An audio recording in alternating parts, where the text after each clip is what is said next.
This is Tall Tale TV, your podcast for sci-fi and fantasy short stories.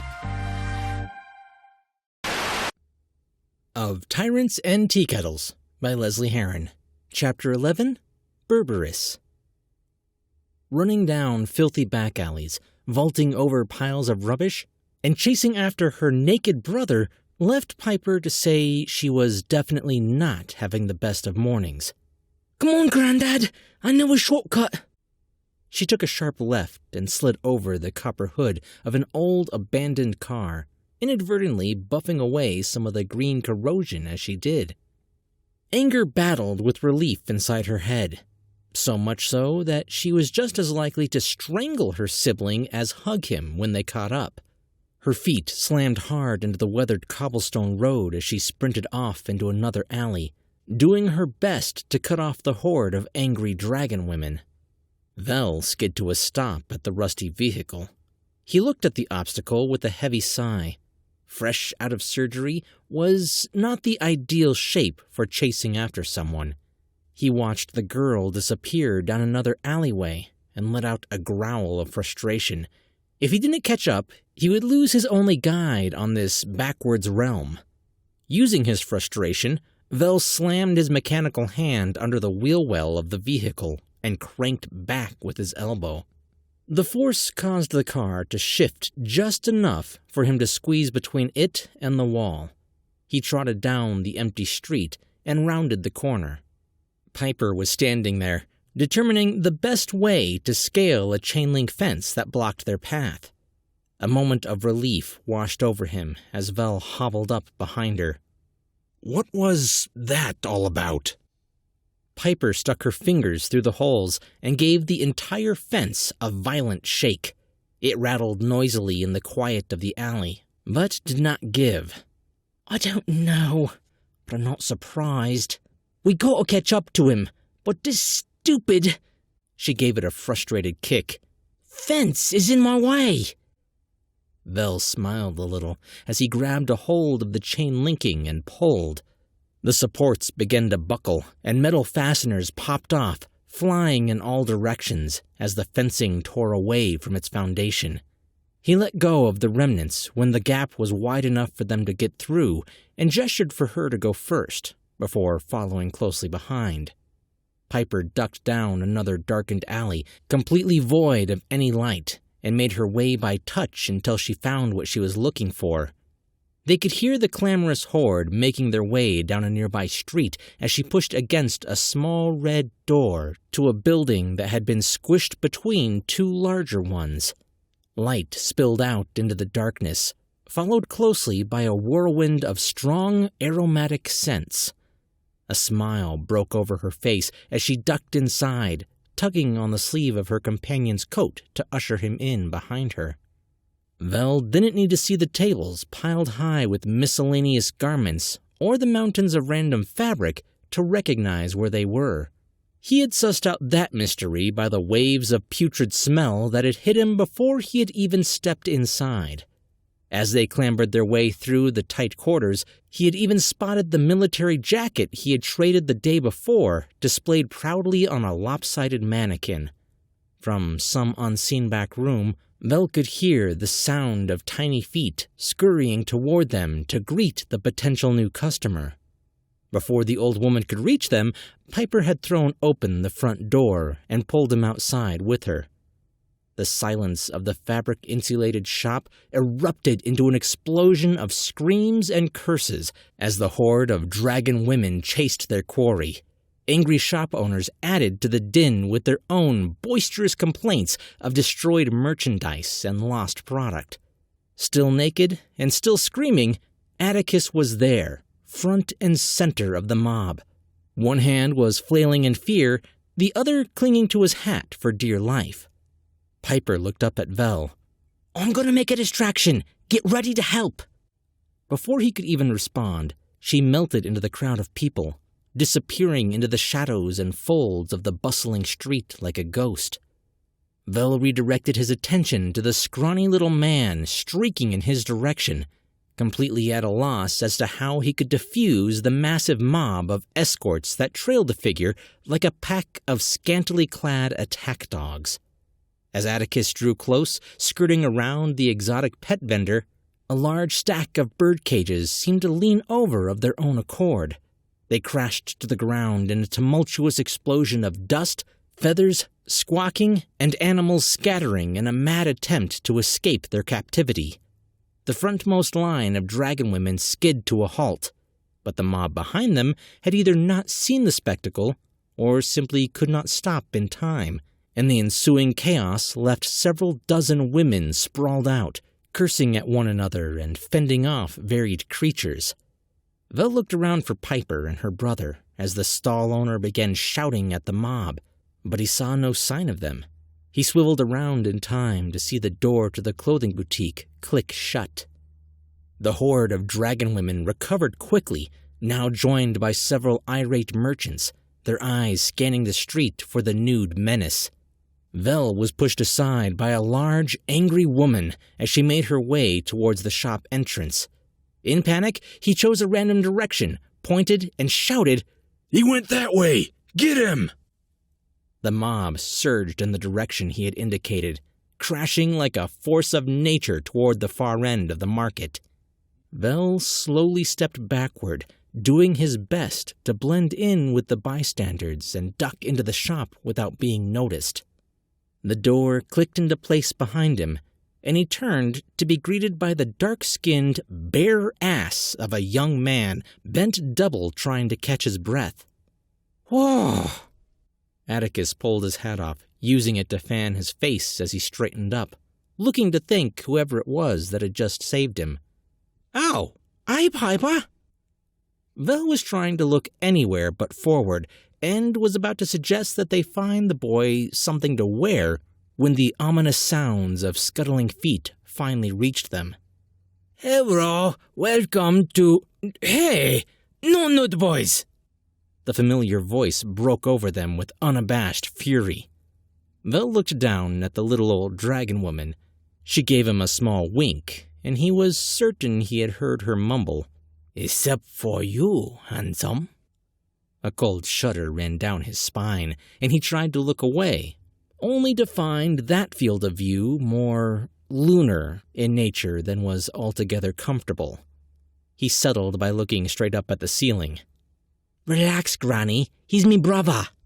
Piper gestured a wave at the old woman, as if to shoo her away. "Oh." The old woman nodded slowly, running her fingers down her chin in a thoughtful way. She gave a slight shrug and returned her hand back to her walking stick. "Well, in that case..."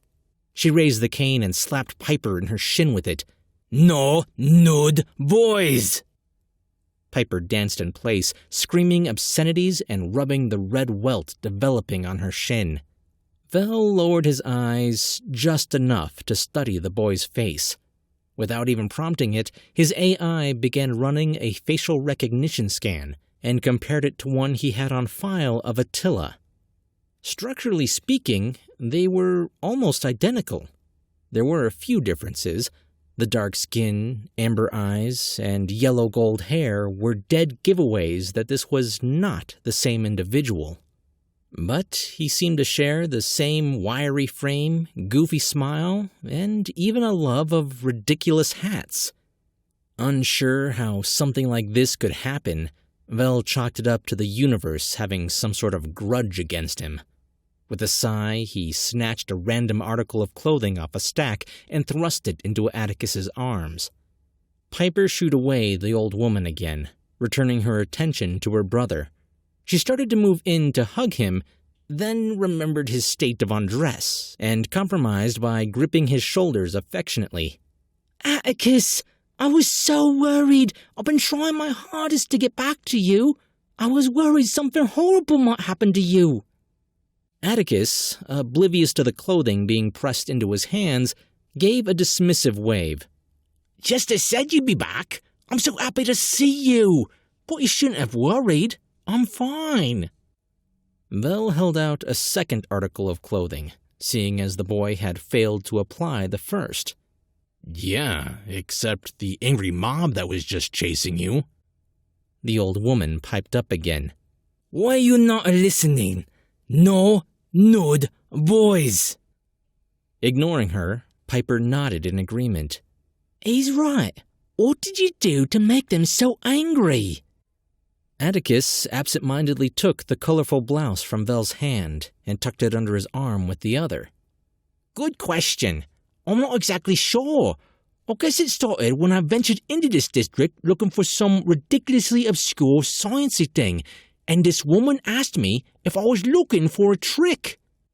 Vel groaned a little internally as he tried to hand the boy yet another garment. Piper watched the growing number of clothes building in her brother's arms. Please tell me that you didn't. Atticus shrugged. Well, you know how much I love magic tricks. Rabbits popping out of hats, disappearing rings, bowling cups, the whole shebang. A wistful smile broke over his face as he recalled the memory. So she sits me down on a bed in this back room, and at first I was super excited. I mean, how often does a magician give you a private showing? But as it turns out, she wasn't that great at magic, because she just started taking off me clothes. I kept hoping she was gonna make them disappear or something. Piper sighed, pushing her palm against her forehead. Then she started taking off her own clothes, and I got really confused. When she was done, she just stood there, like the trick was over, looking at me expectantly. I told her the trick wasn't very good. That's when she got angry. Despite himself, Vel couldn't choke down the laugh as it escaped painfully through his nose. She told me to pay and get out, so I told her I know an old guy down the street that does a better job for free. Atticus shrugged. She got really, really mad at me, and I was forced to jump out the window. And that's when they started chasing me. The old woman's scales had turned a bright, angry red. What a lovely story, and one that is best finished outside. She looked up at the growing number of garments one of them was holding and grumbled. First, you pay for those. Then you leave. Atticus looked down at the massive pile of clothing he had somehow accrued in his arms and gave a sheepish laugh. I don't have my money bag. No pockets. Piper grimaced. I gave the rest of those pearls to Chester so he'd be willing to call the doc. They both looked over to Vel. Don't look at me. All I've got is pocket lint, worthless credits, and a grubby toothbrush.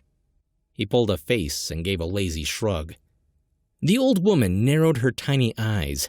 A scowl was forming on her face as she raised her cane once more. Out, out, out, out, out! She repeatedly rapped them all hard on the shins until they exited her shop. The moment they had stepped over the threshold, she adopted a warm smile and a pleasant manner. Pleasure doing business. Don't come back! And she slammed the door behind them. Atticus pulled his hat off his head and held it in front of him, both sets of cheeks growing red in embarrassment. So, what now? Piper slapped her brother in the arm. Why in the name of Avis would you think that a working woman was going to show you magic tricks? She continued slapping him in the same spot, causing Atticus to try and fend her off with his hat. Vel grabbed her hand and pulled her back. Let's not cause another scene. He gestured with a nod of his head to the growing throng of onlookers, curious about the naked boy being beaten by a woman. Here! He slid his arms out of his coat and handed the garment over to the boy. Put this on and cover your shame. Atticus looked at Vel, really noticing him for the first time. He took the oversized jacket with a warm smile. Oh, thanks. He turned to Piper and whispered, Who's the old guy? Hey! Vel frowned, folding his arms in a huff. Piper snatched the coat from Atticus and started helping him into it. He's a friend. Now put this on. The entire thing was, simply put, too big for him. But it did accomplish, as the older man had so politely put it, to cover his shame. Atticus wrapped it around himself like a bathrobe, held it in place with one of the dozens of pointless buckles, put his hat back on his head, and turned towards Vel. Wow! What are the odds we would share the same size? This is great. Thank you. Whoa! His eyes went wide as dinner plates as he caught the glint of light shining off the man's prosthetic arm. What is this? He reached out, wrapping his hand around the prosthetic, and pulled it closer to his face to inspect it. Is this steam-powered? No. What is this? Electric? But the power supply will have to be huge. What does it run on? He pushed his ear against the man's forearm. I can't even hear any clockwork. This is amazing. Vel's face formed a line, no longer positive that this wasn't Attila. He lifted his mechanical arm, pulling the attached Atticus off his feet by an inch. I've said it before, and I'll say it again. Get off. There you are! All three of them turned at the sound of a masculine voice and hurried footsteps coming in their direction. A man in a blood-red longcoat was shoving his way through the crowd. Piper grabbed her brother and pulled him a step back, while Vel stepped out in front of the pair, adopting a defensive stance. The bloodcoat had a saber at his side, but Vel couldn't see any firearms. The man slowed to a stop in front of them, leaning over to catch his breath. Thank the powers I found ya. Captain Bullgrunder would have had me bits for breakfast if I lost you again. You, forgot something back at the bordello, sir. As the individual held out a messy bundle of clothing, Piper turned to hiss a question in Atticus's ear. Do you know this man? Atticus laughed as he pulled away from his sister. Oh, sure. This is just Al. He reached for his clothes. Al snapped into a straight-backed salute. Alphonse McGreenley, at your service. Official introduction finished, he relaxed into what seemed like his natural slouch. I'm in charge of watching this one here, and making sure you don't blow nothing up. And you are. His sister. Piper gave the guard a wary look before quietly addressing her brother. Do you have somewhere we could talk? She nodded her head in Al's direction. Privately? Atticus, who was hopping around trying to pull on a sock, looked up as his face broke into a wide grin. Oh, sure. We can head back to my shop. You're gonna love it. Piper shook her head. We can't. We're not allowed in the university. Al gave a snort of a laugh. Not to worry. They don't let him on the grounds neither. Follow me. Atticus ran up to walk beside Al, detailing his recent adventure in public nudity, to which Al was the perfect audience, laughing or commiserating at all the right parts. Vel and Piper gave each other a worried look before falling in line behind them. The shop, as Atticus had described it, turned out to be an abandoned military airship hangar. The walls were towering and built from thick concrete. The roof was impossibly high, and the rafters home to a brood of bird-like creatures. The windows that lined the upper walls let in beams of sunlight, which glittered across the many piles of copper panels, gears, wires, glass containers, and half-finished projects. There were overturned tables, broken chairs, discarded tires, and on the piles of junk seemed to spread. Like little mounds of engineering chaos, they filled the entire generous floor space, save for a small path that led to a room off to one side. It looked like an office that had been retrofitted into a small living quarters. Vel actually gave a little sniffle as a pang of homesickness washed over him. The place reminded him of his own junkyard/workshop back home. Once they started keeping the entire Navy docked on the giant warships, this place was left to rot, Al explained. They sent young Atticus here after he destroyed his first 3 dormitories. Atticus scoffed noisily as he began removing wires and pipes off a nearby workbench. It was only 2. Begging your pardon, sir, but it was 3. You blew up your dormitory twice and set fire to the research wing. They had to rebuild it." Piper raised an eyebrow. "They let him destroy 3 whole rooms and didn't kick him out?" Al shrugged. "Yeah, can't blame him none for keeping him, though. He turns out more gizmos than half the professors combined.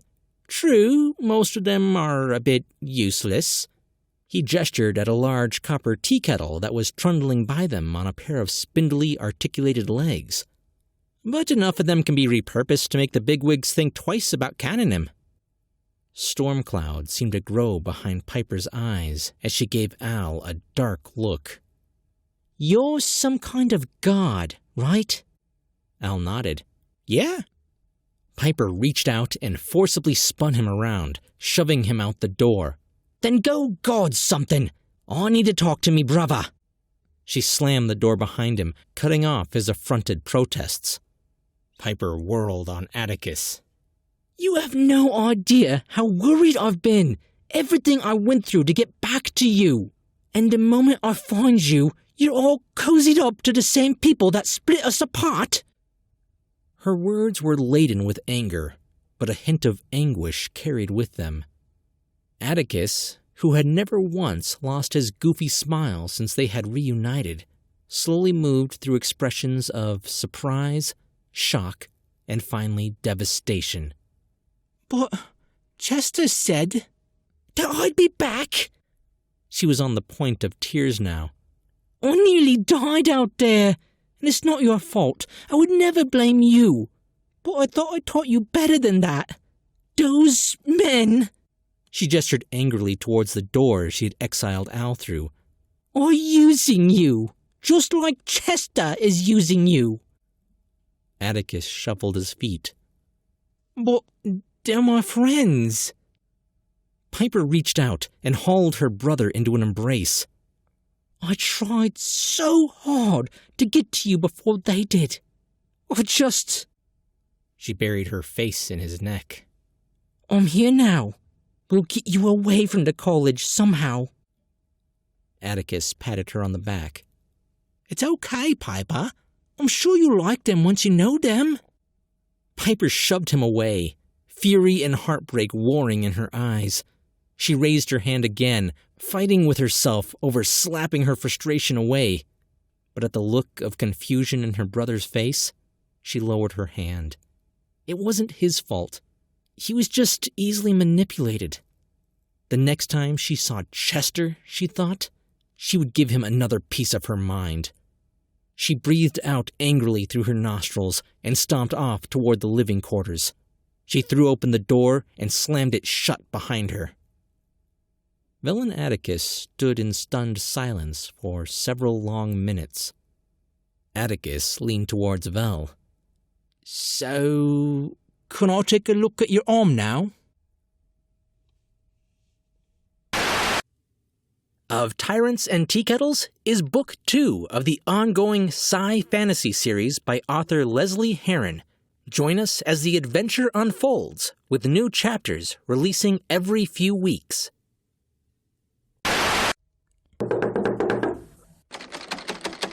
"Hey, come on now. Let me back in, please." "Well, how do you like that? I watched over her brother for the last 3 months, and she kicks me outside like a dog with a bladder issue. I tell ya, no respect these days. I'm an officer, for crying out loud. No respect. Can you at least make me a sandwich or something while you're in there? Maybe a pickle? Hello?